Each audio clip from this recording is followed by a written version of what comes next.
Hey everybody, it is Trags Mike Petralia alongside, or at least virtually alongside, Richard Skinner of Local 12 in Cincinnati. This is the Jungle Roar Skinny Bengals postgame pod following a disastrous, embarrassing, I shall say. I think you could say it's safe to say 37-17 loss at home. What else is new to the Philadelphia Eagles at Paycor Stadium on White Bengals Sunday? It was certainly ruined by the Bengals' performance, especially in the second half. Skinny, there are so many places to get to as to why this team is 3-5. I'm going to give you one stat that sticks out to me and shows the lack of heart, the lack of courage, the lack of purpose from the Cincinnati Bengals. Hit me, Michael. In the fourth quarter. And that would be 17 carries, 43 yards, one touchdown, but 17 carries, 43 yards from your two feature running backs. Your most explosive run on the day came from your quarterback, Joe Burrow, of 8 yards. This Bengal team cannot run the ball, and it's been that way for years and years now in the Joe Burrow era. It's totally unacceptable, and it shows incredible a soft underbelly of the Bengals, a weakness. Yeah, and it's interesting because Cordell Volson's a big, strong guy, right? Orlando Brown, he got hurt again today, is a big, strong guy. Amarius Mims is a big, strong guy. Cordell Volson's team ran it in college well. They were really good, period, again, at a smaller level. Alex Kapp is a big, strong guy. Ted Karras is a little bit undersized as a center, but he's had success in this league. So is it schematic? Is it attention to doing it? It dawned on me as the game progressed, Mike. Philly didn't have a lot of success running the ball for a chunk of the game, right? And they kept sticking with it and sticking with it and sticking with it. I'm not here to tell you the Bengals have to be Philly and run it 39 times. They don't. No. They have Joe Burrow. Jalen Hurts is not Joe Burrow. Jalen Hurts had a great game today, and kudos to him, but he's not Joe Burrow. He's not an elite quarterback. He's a nice quarterback who does things in their system that's perfect for what they do. But it feels like the Bengals have no commitment to running the ball. Like, you run it once for 2 yards. We stink. We can't keep doing this. And maybe they can't. Maybe it literally is you just can't for whatever reason. Schematic, line, whatever. If that's the case, then you got bigger issues than just being soft. You've got issues of talent. And maybe that's the case. And honestly, as I think as we get through this, and I'm writing a little bit about this, maybe that's the case overall. You've just hit a talent wall at the moment. Well, there's one segment of this game that every fan is going to focus on, good, bad, or indifferent, and that is late in the third quarter. Bengals have it 3rd and 1 at their own 39-yard line. They trail 24-17 at that time. Very much and Chase Brown gets stonewalled. He has no gain on the third down run. So Zach Taylor, and I give him credit for this, says, screw it. We need to get something going. We need to go for it. Well, they don't run it, probably because there's, I guess, understandably have no confidence in the run game. Joe Burrow goes to Jamar Chase on a pass that was probably 12 yards in distance, 2 yards behind the line, sideways. A 12-yard swing pass, 2 yards behind the line of scrimmage, and lo and behold, Jamar Chase gets tackled and wrapped up immediately. The Bengals telegraphed the play at the line of scrimmage, bringing Jamar Chase in motion, then bringing him back, sending him back. It was easy pickings for the Eagles defense. And from that point on, the Bengals got outscored 13-0 in the fourth quarter, and that was all she wrote. To me, those two plays kind of sum up the 2024 Bengals. They can't get out of their own way. And again, when they need to gain a yard, they simply can't do it. Yeah, and I don't think the third down call is on the call itself. I don't mind. You run a guy between the tackles, that's fine. You're allowed to gain a yard between the tackles. And they couldn't do it.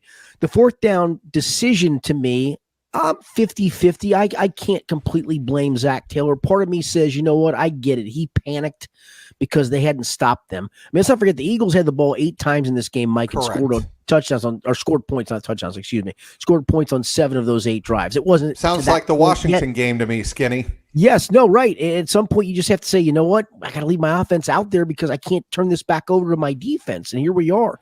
So I don't mind that. But to your point, so Paul Daner Jr., who sits next to me, he and I have seen this play. It feels like a billion times. So have you, Mike. I mean, for goodness sakes. Yeah.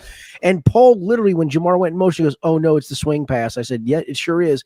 And how about two stupid sports writers sitting in a press box that can realize, here's what's coming. You don't think the Eagles didn't realize that? And again, the kid who made the tackle made a great tackle in space, but he made a great tackle in space because he came downhill from Jump Street knowing exactly where that ball was going, why it was going there. And we know Jamar is a great runner. I thought Zach made a really good point last Monday in his press conference. Remember, they ran a bubble to Jamar early in the Cleveland game. Yes. And it had no gain written all over it. It really did. He made a guy miss and then dragged tacklers for 8 yards. And he said, hardly anybody else in the NFL makes any yards on that. And he's right. And I think that's what they counted on there is, let's get him a touch. He's going to break a tackle. Well, he got a touch 2 yards behind the line of scrimmage, not moving forward, behind the line of scrimmage. And the kid for Philly reads it perfectly and makes it was a great open field tackle. Jamar literally had no chance on that play whatsoever. So I know people can blame the decision. I hope they don't, because I didn't think the decision was wrong. Again, I could be Zach talked was out of trying that. to stay in the game and win the game. Yeah. I don't have a problem with that. Yeah, I'm kind of with you on that, Mike, because again, your defense at that point had not shown much over the last handful of series since they forced Philly to punt on the second drive of the game. They hadn't stopped him at that point. It got worse as things went along, so I understand that.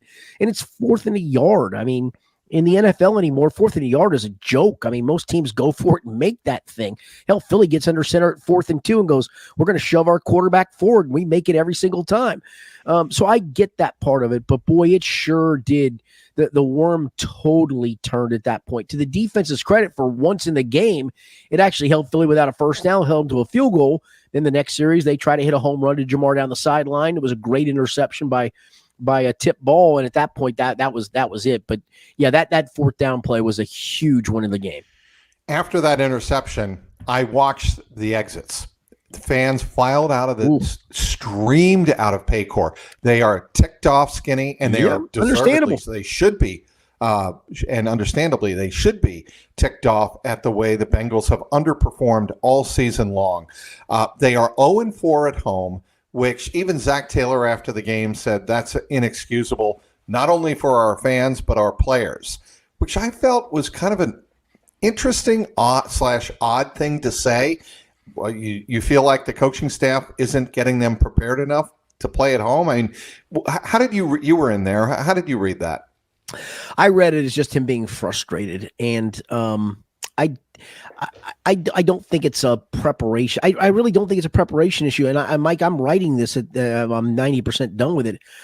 Honestly, I just don't think this team is good enough. I mean, you heard all these people say, hey, we weren't good enough today. We weren't good enough in this situation. We got to be better. Okay, that sounds great. I appreciate you thinking that and saying that. Right. But maybe you're just not good enough. Maybe, you've hit that wall of bad draft picks and poor free agent signings and aging players and injury and not signing players and letting players walk. And some of those decisions I'm not opposed to. We can all relitigate Jesse Bates and the T situation. He had another great game today, by the way. I know. No, I know. And I honestly, we can relitigate all of those things. I'm fine with that. Because it's fair game at this point. And I think you're paying the price for that across the board. Jordan Battle's in the game today at safety. He's in quarters coverage. I don't think he blew the coverage. I actually thought his coverage was pretty good on Devontae Smith. Yeah. Just get your head around and make the play, and he doesn't do it, and it's a big touchdown pass. And so it's all those things that they seem little in theory, right? Like not getting your head around, or not getting a 3rd and 1 that turns into a 4th and 1, and you're still allowed to make the 4th one. But when it starts to add up, and you look at what this team has done, Mike, to your point, they're 0-4 at home with an inexplicable loss to a 2-5 New England team, which God love them. They somehow beat the Jets today, and kudos to them, but they're still a terrible team. Your 3 wins are over not very good teams. Cleveland did win today at home. Good for them. That makes them 2-5. Congrats to you. Carolina's terrible. And I'm missing whatever other. The Giants. The Giants are terrible. And so those are your wins at the moment. And yeah, you competed at Kansas City. You competed at home against Baltimore. And that's well and good. That shows you're close. But close in this league, everybody's close, for goodness sakes. You have to win games. And I'm not sure this team is good enough. And then you pile on top of it T not playing, and other wide receivers other than Jamar Chase had 2 catches on 8 targets. One of those a 41-yarder Jermaine Burton, but 2 catches for 45 yards on 8 targets. That's all the rest of them had other than Jamar Chase. You don't think that T. Higgins doesn't mean something to this team? At the same time, then T. Higgins can't get on the field. They're 0-3 without T. Higgins. It's a jumbled mess of a mess, and I don't know how you work your way out of this just because you haven't proven to me this season that you're, honestly, again, I go back to you're just not good enough. You can talk about we're not good enough today. No, you're not good enough, period, as a team. Hey, everybody, it's Trags, Mike Petralia, host of the Code Reds and Jungle Roar podcast on CLNS Media. Want to take some time out to tell you about Prize Picks, the best place to get real money sports action. With over 10 million members and billions of dollars in awarded winnings, Prize Picks has made daily fantasy sports accessible to all. Just pick more or less on at least 2 players for a shot to win up to 100 times your cash. Run your game all season long on Prize Picks.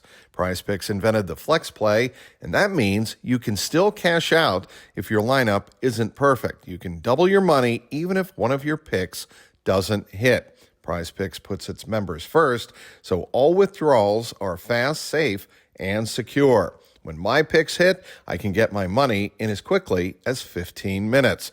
Prize Picks also offers weekly promotions that can lead to big payouts like Taco Tuesday. Each Tuesday, Prize Picks discounts select player projections up to 25% to provide even more value for your lineups. Download the app today and use the code CLNS to get $50 instantly after you play your first $5 lineup. Prize Picks, run your game. Strong teams win with a run game. It doesn't have to be the primary focus of your offense, but you win, especially late in games, by running out the clock. We saw the good Bengal teams be able to do that, especially in 2-minute and 4-minute drives to end games. They were able to run the ball with Joe Mixon, better than today at least. I want to get to a quote from the simmering pot that is Joe Burrow. That's my read of him. He did. To your point. Go ahead. He looked like somebody had shot his dog, killed his 2 kittens, went into his house where his bird is and stuffed his bird somewhere, kidnapped his parents and said, yeah, I'm not having a good day, guys. That's what it felt like. I hate to be, make light of that, but that's literally what it felt like, Mike. So not to cut you off, because I think I know where you're going with this.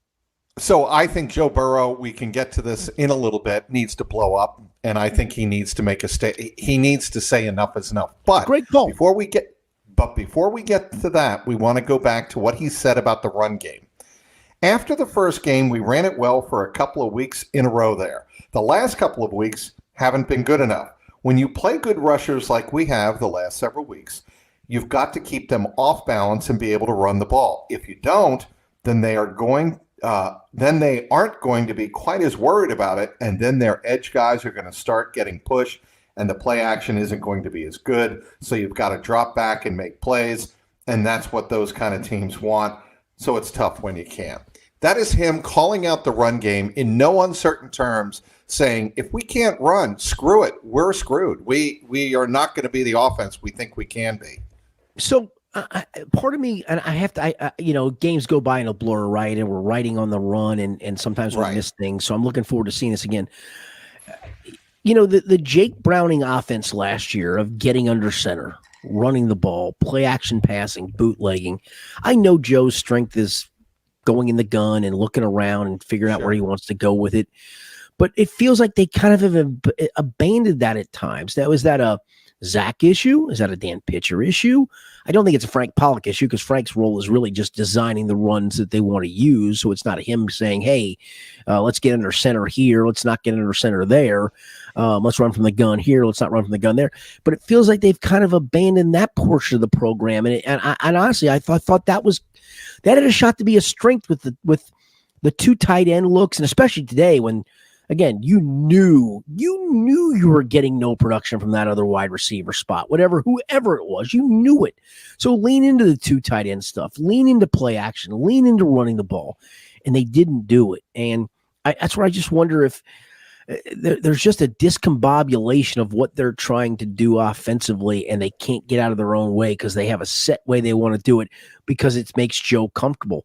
Maybe at some point you tell Joe, listen, man, I know you love the gun. I know that's what you like, but right now we got to do something different to make our offense click. And maybe it is getting under center, running it for 2 yards, running it for 3 yards, completing a third down pass, then going back under center on first down and going, hey, now we can run some play action and let's take a shot or take some deep over or take some deep out. Because it just feels like right now it's hard to make yards in this offense. Well, you bring up third down. They started this game 7 for 7, Skinny. It's they insane. They were 5 for 5 on the opening drive, 70 yards. Burrow did exactly what you were just talking about, Skinny. He did a mixture of getting under center, running the offense from shotgun, and they marched right down the field. He gets on the move. He makes a beautiful throw to Jamar Chase for the touchdown. And like Washington, I'm like, okay, they're up 7-0 at home. They've got a very good vibe going, and they can't stop anybody.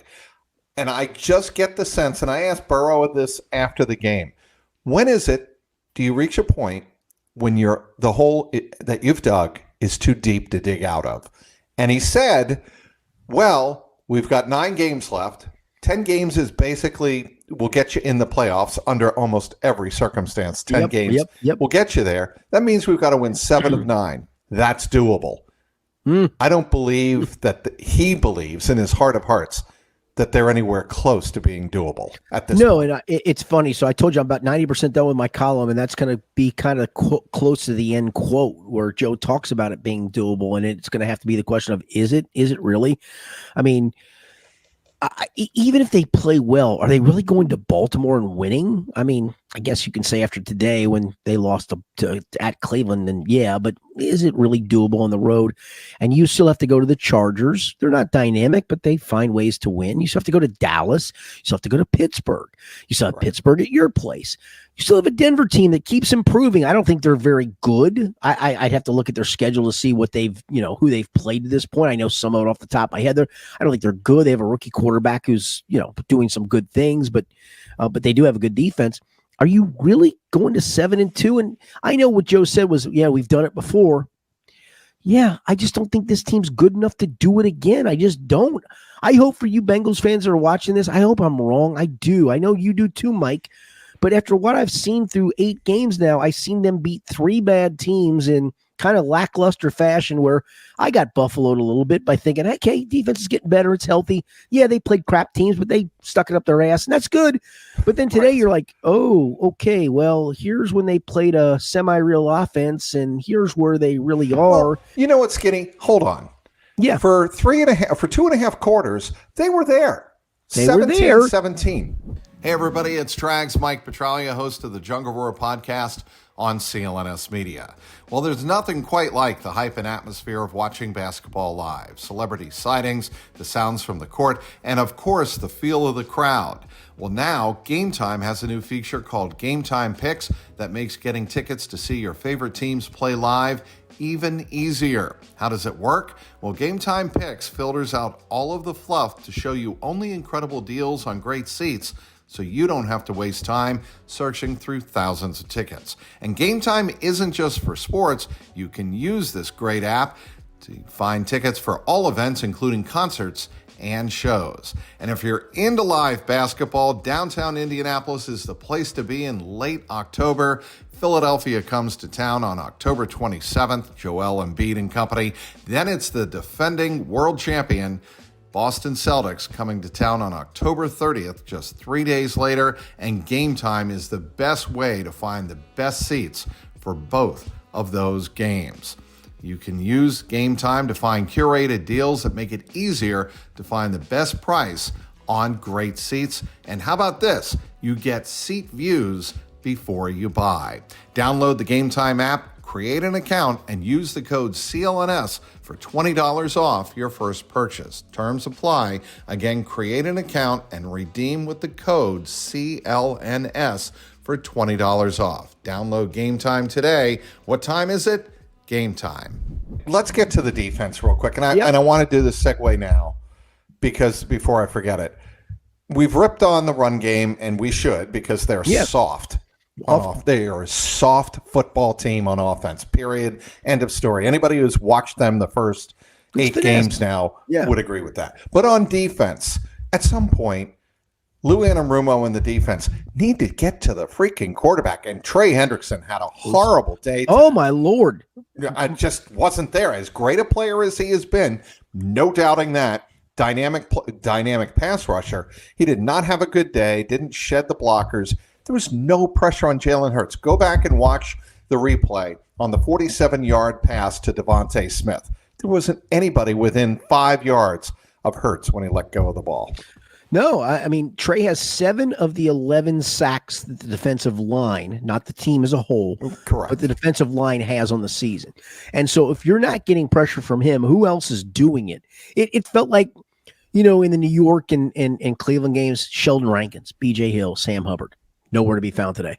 And to your point about Trey, Fred Johnson, Bengals cast off Fred Johnson, my guy, who I once asked Zach Taylor, hey, man, you got to start him. All he does is win games. And Zach gave me a goofy look. This is a few years ago when they were bad and Fred was in the lineup when they won games. And it was kind of more of a throwaway line that I just wanted to get a quote from him on. But anyway, Mike, I can't remember what play it was. It wasn't that touchdown, I don't think. Could be wrong. Where Fred Johnson, again, Bengals cast off. He pushed Trey Hendrickson almost to Covington, it felt like. He pushed him so far behind the line of scrimmage, it was embarrassing. And Trey was terrible today. Maybe, again, part of that is Fred Johnson keeps emerging as a quality offensive lineman in this league, but he got his ass kicked by Bengals cast-off Fred Johnson. And this shouldn't be a moratorium on me ripping Trey, because I don't mean it to be that. Somebody else needs to do something other than just him. But it comes down to the point of if he's not getting home, who's getting home? Well, that's the problem. And if they're not getting home, it's up to Lou to blitz or bring some additional pressure. I didn't sense. But he doesn't trust his corners, Mikey. I don't trust the corners at the moment. I think it's a problem. Well, it's to me moot if you don't trust your corners. If you let the quarterback sit back there, especially if it's a quarterback like Jalen Hurts, who Zach Taylor told us this week, and he acknowledged this. Jalen Hurts does not have the same kind of offensive responsibilities as quarterback in the pocket that Joe Burrow does. Joe Burrow deciphers the defense in front of him, decodes the defense, and then makes his decision where to go, A, B, C, D options, okay? Right. That's not what Jalen Hurts does. And the point of getting pressure on a guy like Jalen Hurts is make him throw the ball when he doesn't want to throw it. He's more likely to do that, and maybe you get a turnover or two and change the course of the game. I just didn't see anybody in Jalen Hurts' face for most of the day. Well, almost all of the day. But I think that there's the discombobulation, Mike. We've talked a little bit about that on offense, but on the defensive side, I don't think Lou's anti-blitz. I think like all coordinators, he wants to get home with 4, right? I mean, that's what you want to get home and drop 7 and cover and play that stuff. But I think you're seeing, even on some of those plays where he dropped guys, you saw DJ Turner get turned sideways a couple of times. Cam Taylor-Britt almost broke his ankles a couple of times. Yes. I don't think he trusts those guys. And I don't know what the answer is. I don't think your point is wrong by any stretch because it's chicken and egg, right? It's do I blitz to make him throw hot and it's going to help my corners, or do I blitz and put my corners on islands that can give up big plays? Well, hell, man, you're giving up big plays anyway. Maybe it's time, to your point, maybe it's time to just say, you know what? I love Trey, but we're going to have to send Logan, and we're going to have to send Von Bell, and we're going to have to send Pratt. Not all of them at the same time, but we're going to have to blitz more. Listen, I got home today and I had Red Zone on as I was writing, and it's not tit for tat, but I'm watching Steve Spagnuolo at a couple key parts in the Kansas City game. I know they're different. I know they got dudes. I get all that. But there were times where he put 7 guys at the line and said, here we come. And by gosh, if they didn't come and make it really difficult on the quarterback.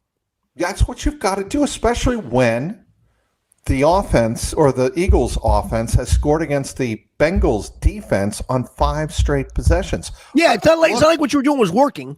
Correct. You got to try something different. Remember, we brought up Jaden Daniels, who had the Hail Mary of all Hail Marys. It's great. Did you watch it by anybody- chance? I did. I did was too. watching it with the lovely Crazy. Deborah Ann, and she lost her mind. And I'm like, you got to be kidding me. That's I one of lost the my mind greatest- too. I just looked at it. I'm like, holy cow, that's one of the because you know what's funny about that play, Mike? It was the easiest Hail Mary catch in the history of Hail Mary catches, right? I've It just never went seen right an to him. easier Hail I haven't Mary either. catch. I and to the point where I wonder if Dan, help me, Dan Quinn. the head Quinn, thank you. Yep. Washington Commanders coach Dan Quinn practiced that where you get into a scrum and you set a tall guy behind Back. everybody It was perfect. with the design of having the ball pop up and doing exactly what it did. But Yeah, it was anyway, perfect. Jaden Daniels threw that ball about 70 yards in the air with a bum rib. Unbelievable. It was Jaden Daniels in that game against the Bengals, if I'm recalling this correctly, went something like 23 of 28. No, he it had was, I think it was better than that, Mike. I think. Maybe you're right. It was close. It was damn. He was I'll damn have near to go perfect. back and Yeah, it was damn it near was perfect. almost It was. perfect. Well, Jalen Hurts, in addition to his two tush push runs for Yes, touchdowns and and a end around run for it. He had 3 touchdown runs. In addition to that, he was 16 of 20, 236 yards, 1 TD. His passer rating, Skinny, 132.5. Jalen, I mean, that's Jalen Hurts, man. That's Jalen Hurts doing those things. Jalen Hurts and Jaden Daniels have wrecked the Bengals this year. And I'm just thinking, what do they have in common? Well, they're athletic. They can move. They move the pocket pretty well today. And they didn't face a lot of pressure at all. Jaden Daniels, by the way, Jaden Daniels, I just looked it up, Mike, on my phone. Jaden Daniels against the Bengals. I knew it was better than what you thought. I appreciate you. You're close.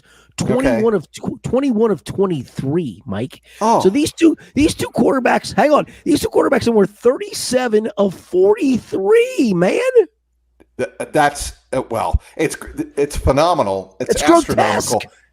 It's unacceptable if you're Lewis. Yes. That is not. You're not going to win playing football like that and not getting pressure on the quarterback. It's just, and that's a question we've got to ask Lou this week. Like, Yes. when a team has scored on you 4 straight possessions, what you're doing isn't working. Bring the house. What do you have to lose at that point? Yeah, and maybe though it's a conversation with Zach saying, "Hey, I don't have a lot left in the tank offensively, man. I got no T. I'm trying to manage this game. Don't give up big scores. Make them drive." Again, I'm just surmising. I'm not telling you maybe, I'm just surmising. My argument, my comeback to that is maybe you get a score off defense or short Maybe. the field. Right. Do something like that. Force the game. I think what really bothers a lot of the Bengal fans, and they are really, really upset after this one. Understood. Totally Absolutely. understand that. They sense that the coaching staff just throws up their hands and goes, "Oh, well, we did our best. Nothing we can do. No T. Our guys are playing hard. We're better." Like Zach said after the game, we're better than what our record shows. No, you're not. No, you are not. You are what you are. And Zach admitted that. He knew. It was almost as if during his post-game presser, he spoke the words and then went, "Uh-oh, I can't let that hang out there," and said, "Yes, but I understand our record says we are what we are." And I think that's the sobering result of today, and that's literally what I'm writing of. The sobering result of today isn't just today. It's now the trend of against good teams and the trend of where you are in this season and what you still have ahead of you. You're just not good enough. And that's sobering because, there's a possibility T's not here next year, and that sure doesn't look really good right now at the moment based on what you got on the roster. Fans are going to lose their minds. No Skinny. question. If you lose T, and look, we assume Jamar's going to get signed. Imagine the conversation that would have to be had with Joe if somehow they lost T and Jamar, and it's in the realm of possibility. I'm not saying it is. No. Joe would lose his mind. And I think a lot of fans, when they were listening to Joe after the game this afternoon, thought the same thing I did. This dude is ready to go. He's ready to blow. Dude, I will tell you, I don't think it's in his personality. May not be. But Mike, I didn't think he was going to blow today, but you could, like I said, it looked like you killed everything dear and near to him, and then you said, you know what, to hell with you, guy, have a good life. It felt like, I mean, he is one of those guys who I admire for this. I coached high school basketball and coached AAU, and I love kids that just hate to lose. I just love those kids because I hate to lose more than I even like to win, and I love those kind. And I think that's Joe Burrow. I think he enjoys the win, but I also think he so hates to lose that it just grinds at him. And now, guess what? Rookie year's one thing, right? After rookie year, success, and then dealing with injury. And then before he got hurt again with the wrist, it was 4 straight wins and success. So he knows what success is. And all of a sudden, they can't find success. And I don't think he'll ever resign himself to that fact. But part of me today went, God, he's resigned to the fact that they stink. And that's a bad place to be. So I'm going to ask you this because you covered them as well as I did. I mean, as well as I observed this quarterback from afar, and that's Carson Palmer. Yep. That name kept entering my consciousness today, watching this game and watching post-game Joe Burrow. And I'm like, I don't think he's going to approach that because I think there's a competitiveness in Joe Burrow that probably wasn't there with Carson Palmer. What do you say to that? Yeah, no, I think that's probably right. I think Carson was competitive in his own way. I think Carson got really frustrated at times with Chad doing his own thing and trying to figure out where are you going with your route and where am I supposed to throw this ball. Yes. And again, I that sounds like a criticism of Chad. I guess it is because Chad did his own thing, and when they were on the same page, it worked out beautifully. And then I do think he got frustrated with where things were contractually. And so it was a different time and place in the free agency market and in the market in general. I think today, usually, if you're getting paid or not. And Joe obviously got paid. So there can't be frustration there from getting paid. There can be frustration there from having some of his guys not getting paid. I fully understand that. I think it's little apples to oranges. I do think this, though. I don't think Joe Burrow needs it to be perfect for him to compete. I mean, I thought, if you go back and look at his backstory, I mean, he competed his ass off at Ohio State, and they probably weren't wrong in how they made that decision on who the quarterback was going to be, but Joe perceived it as wrong, and rightfully so, because he thought he did everything to be the job. So I'm going to go look somewhere else. Winds up at LSU and then shows what he can do. Comes to the NFL, shows what he can do. I do think this is a frustrating time because it feels like all the onus is almost on him and to some degree on Jamar Chase because T's been out for 3 games. They're 0-3 without T. And there's nobody else. There's no run game. Mike Gesicki had a nice game today, but there's no other option. And at that point, where do you go offensively? Where do you go as a quarterback? How do you keep fighting through this? I think he's trying to say the right things. And listen, things will probably be hunky-dory because the Raiders stink and you get to that. But, man, those 2 games before the bye week, Mike, they put you behind the 8 ball. I mean, if you're 4-7 after those games, then guys make business decisions. Hell, Joe might make them for all I know. That is something I'm sure the Bengals and Bengal fans would like to not see happen. Yes. And, yes. Let's not borrow trouble, Skinny, I guess. Let's see what happens next week at home. Maybe they win a home game. What do you think? Lord. They should. They're 0-6 if you include the 2 preseason losses. I forgot about that. Yes. They are 0-6. A Bengal fan has yet to walk out of Paycor Stadium this season feeling victory. The last time they did was the season finale in a meaningless game against the Cleveland Browns. In a totally meaningless game, yes. It's insane. That's part of the NFL, right? Is you go, depending on how many home games, because it's now a split schedule. Sometimes you got 9, sometimes you got 8. I mean, You get 8 home games. You should go 6-2 at a minimum, maybe 5-3 at a worst.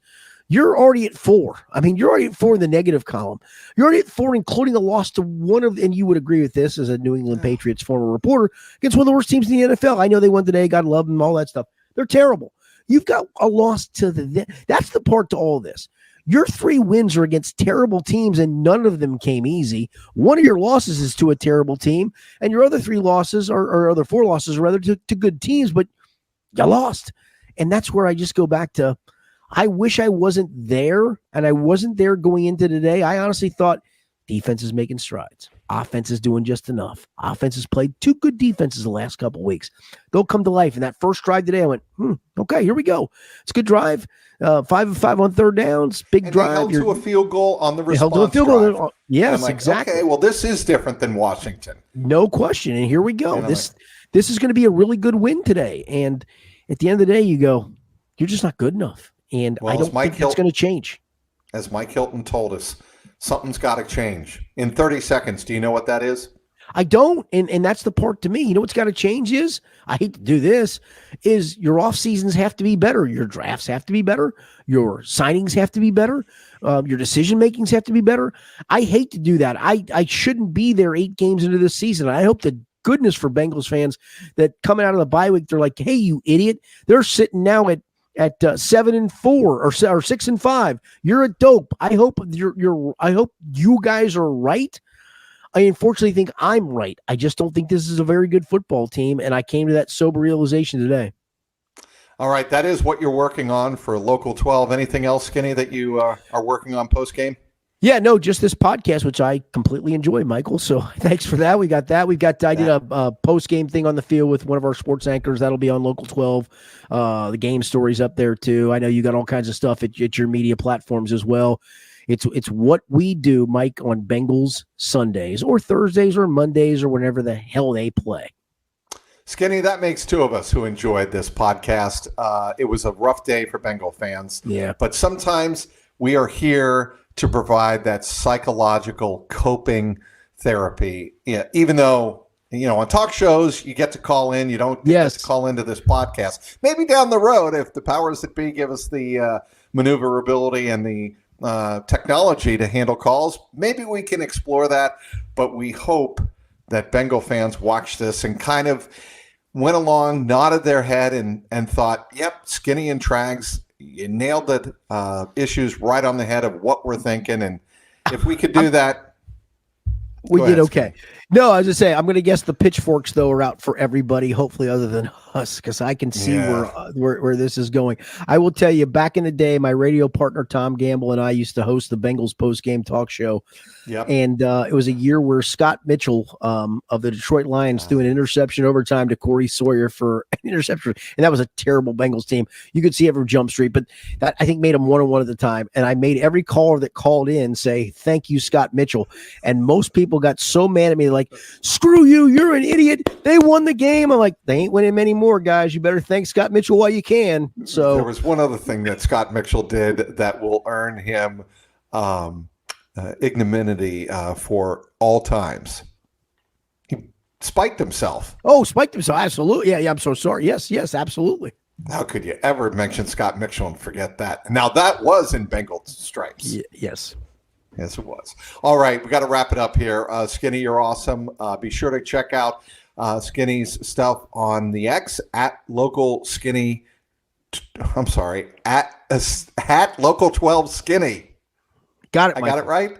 Yes, at Local 12 Skinny. He's got everything up there at local12.com. Follow my stuff at Trags, Trags on the X. And of course, as always, on our platform, CLNS Cincy with a Y.com.